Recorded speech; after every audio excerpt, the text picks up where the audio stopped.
मित्र नमस्कार. बघा, आमच्या विद्यालयातील इयत्ता 5वीचा हा विद्यार्थ्याचं नाव आहे सुदर्शन मकरंद महाजन.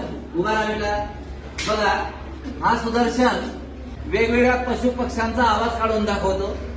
तुम्हाला ते आवाज आवडले तर नक्की लाईक करा आणि आपल्या प्रतिक्रिया कॉमेंट बॉक्स मध्ये नोंदवा. मित्र धन्यवाद. हा सुदर्शन मोठ्याने आवाज काढून दाखव. कावड्याचा, परत एक वेळा चिमणीचा, पोपट, परत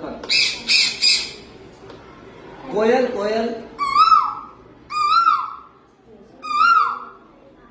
कबूतर, कुत्र्याचा आवाज, गाढवाचा मोठ्याने, घोड्याचा, मोराचा. Very good. काढा माझा मोठ्याचा काढा. Very good. छान.